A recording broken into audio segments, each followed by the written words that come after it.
Assalamualaikum warahmatullahi wabarakatuh. Apa kabar peternak sukses seluruh Nusantara? Salam sejahtera, sehat selalu buat kita semua. Oke, kembali lagi di channel kesayangan kita, peternak rumahan yang tidak beratusan dan selalu setia mengulik dan mengulas problematika dalam budidaya perayaman, khususnya budidaya ayam kampung. Baiklah teman-teman semuanya, meskipun pagi ini cuaca sedikit mendung, namun tidak mengurungkan niat bagi kami untuk berbagi pengalaman sekaligus sharing dengan teman-teman semuanya. Yang intinya saya tidak bermaksud untuk menggurui ya bos, tapi jika sekiranya apa yang saya sampaikan bermanfaat bagi teman-teman, silahkan diambil pelajaran. Anggaplah channel ini adalah sarana silaturahmi sesama peternak dan pembudidaya ayam kampung ya bos. Oke, kali ini saya akan berbagi pengalaman mengenai strategi pemasaran ayam kampung. Dalam hal ini kaitannya mengenai trik dan teknik dalam memasarkan hasil ternak kita bos. Baik itu berupa daging, telur, TUC ataupun karkas. Yang berkaitan mengenai daging ini bos, bisa dalam bentuk karkas ataupun dalam bentuk ayam kampung. Gini ya bos, saya sering sampaikan kepada teman-teman semuanya, dalam membudidayakan ayam kampung, kaitannya mengenai pemasaran, saran saya jangan terlalu kemaruk lah. Artinya mulailah dari yang kecil-kecil dulu. Maksud saya dimulai dari kapasitas yang kecil dulu lah, mungkin beberapa ekor dulu. Ya hitung-hitung usaha sampingan skala rumahan. Ya bukan saya menghalang-halangi sampean untuk maju ya bos ya, tapi maksud saya pahami dululah resikonya. Jangan karena kurangnya ilmu, kurangnya pemahaman akhirnya timbul masalah di kemudian hari. Karena pada dasarnya sesuatu yang besar itu bos pasti akan beresiko besar juga. Karena sampai tergiur dengan beberapa postingan di YouTube mengenai besarnya keuntungan budidaya ayam kampung tanpa berpikir panjang. Terus sampai keluarkan modal yang besar, membuka peternakan yang besar tanpa memikirkan kemana nantinya memasarkannya hasil panennya itu nanti. Selain itu juga antisipasilah supaya sampean nggak kebingungan dalam memasarkan hasil panen sampean nantinya. Ya intinya buat apa kita punya produk kalaupun kita nggak bisa jual gitu loh. Terus bagaimana strategi pemasaran ayam kampung hasil panen kita bos? Gini bos, kesulitan dalam memasarkan hasil panen tidak hanya dialami oleh satu atau dua peternak bos. Dan pertanyaan ini sering sih ditanyakan kepada saya oleh teman-teman. Artinya strategi pemasaran ayam kampung ini merupakan problematika ya sekaligus momok bagi pembudidaya ayam kampung pemula. Oke gini bos, bila sampai memiliki ayam kampung di rentang usia 1,5 sampai dengan 3 bulan, saran saya sih bos ya, sampai harus getol-getol promosi atau bahasa lainnya, sampai rajin melakukan ya promosi ke lingkungan lah. Pertanyaannya kemana sampean promosinya? Strategi yang paling gampang bos, ini strategi yang pertama ya, sampean langsung bisa menjual ke seluruh hasil panen sampean, yaitu dengan memasarkannya kepada pengepul ataupun pedagang pasar gitu. Jujur saja ya bos, saya kurang setuju dengan strategi pertama ini, yaitu memasarkannya kepada pengepul, karena nggak menutup kemungkinan yang menentukan harga itu kan si pengepul itu. Menurut pengalaman saya sih bos ya, harga yang dipatok oleh pengepul itu harga di bawah pasaran yang kita inginkan bos. Artinya ya kalaupun kita mendapatkan keuntungan ya tipis-tipis lah bos, tapi ada sisi positif ya. Kalau kita bisa menjual ke pengepul, jadi produk kita, panen kita seluruhnya bisa terjual habis. Kita nggak bersusah payah lah mengejar satu persatu kepada pelanggan. Terus strategi yang kedua bos adalah dengan cara memasarkan kepada konsumen berupa konsumsi pribadi bos. Sederhananya begini, dimulai dari tetangga sebelah rumah, tetangga sekampung, teman satu tongkrongan, ataupun saudara. Kemudian merambah ke yang lebih luas lagi. Untuk konsumsi pribadi bos, sampean bisa menggunakan media sosial sebagai bahan promosi. Misalnya saja melalui media sosial Facebook, WhatsApp, Instagram, ataupun Twitter, atau mungkin dari mulut ke mulut bos. Tapi jangan lupa yang menjadi pertemanan itu adalah orang-orang yang mungkin jangkauannya nggak jauh dari lingkungan tempat tinggal sampean. Intinya gini, jangan sampai sampean punya produk tetapi tetangga sendiri ataupun saudara sendiri, bahkan teman tongkrongan sendiri pun nggak tahu kalau sampean punya barang dagangan. Untuk konsumsi pribadi ini bos, sampean harus survei pasar, berapa kira-kira harga pasaran di lingkungan sampean. Jangan sampai produk jualan sampean itu kemurahan atau mungkin kemahalan, nantinya nggak laku produk sampean. Ini sebagai gambaran ya bos. Untuk di daerah saya sih biasanya harga pasaran ayam kampung berkisaran antara 56 sampai 75.000 per kilo. Itu pun harga bisa melonjak kalau hari-hari besar keagamaan, misalnya saja Idul Fitri, Idul Adha, Natal ataupun Tahun Baru. Harga bisa mencapai 100.000 per kilo. Permintaan cukup besar bos. Jadi kalau saya pribadi cuma bisa mencukupi kebutuhan di lingkungan tempat tinggal saya saja, atau bahkan mungkin keluarga besar saya atau teman-teman dekat saya saja bos. Oh ya, sekedar saran saya ya bos, sebaiknya dalam membudidayakan ayam kampung rajin-rajinlah memberi jamu-jamuan bos yang sifatnya herbal, dan usahakan itu racikan sendiri. Kebetulan untuk jamu-jamu sudah ada di video saya sebelumnya bos, silahkan sekalian tonton, untuk linknya sudah saya sertakan di kolom deskripsi.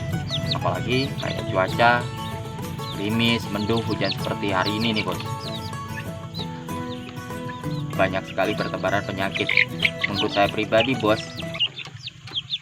air alkali, jamu-jamuan herbal untuk ayam kampung itu sifatnya wajib lah.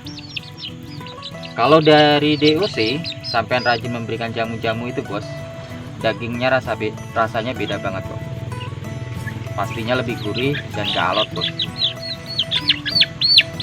Selanjutnya target pasar yang ketiga bos, yaitu rumah makan, warung ayam bakar, warung padang, warteg ataupun restoran bos. Bisa juga pengusaha-pengusaha catering. Simpelnya target kita adalah pengusaha makanan yang menggunakan menu ayam kampung. Dalam hal ini sampean harus terjun langsung bos, menawarkan kepada pedagang-pedagang tersebut. Tapi hati-hati, kalau sudah masuk ke target pasar yang ketiga ini bos, sampean harus ready stock. Jangan sampai kehabisan barang. Kalau sudah langganan, sekalinya sampean tidak bisa memenuhi permintaan dan membuat mereka kecewa, biasanya mereka akan berpindah ke peternak yang lain bos. Dan ini kerugian besar buat sampean, karena nggak gampang nyari pelanggan, apalagi pelanggan tetap gitu bos. Seperti promosi dari mulut ke mulut bos, kali mereka kecewa, mereka akan cerita kepada yang lain. Ini berlaku sebaliknya. Kalau pelanggan kita merasa puas dengan pelayanan yang kita berikan, stok selalu ready, artinya ketersediaan barang selalu terjamin, barang bagus, harga bersaing, otomatis akan bercerita lagi kepada orang lain atau bahkan relasi dalam berdagang. Dan ini peluang kita untuk menambah pelanggan baru yang lebih luas lagi. Maka dari itu bos, kalau kita sudah punya banyak langganan, kita harus berani menjalin kerjasama dengan beberapa peternak, supaya cadangan-cadangan barang yang kita miliki untuk menutupi kebutuhan pasar selalu ready, tidak mengecewakan pelanggan sampean tentunya. Kita lanjut ke target pasar yang keempat bos ya, yaitu penyalur ayam kampung di hotel-hotel ataupun rumah makan yang munafik, termasuk restoran-restoran yang munafik lah bos ya.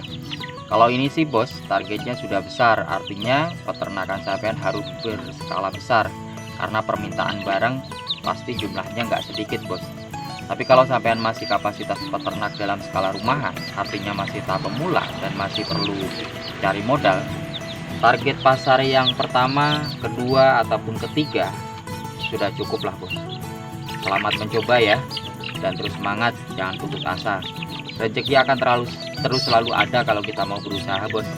Tapi ingat, agar terus berdoa kepada Tuhan biar usaha yang kita lakukan jadi berkah.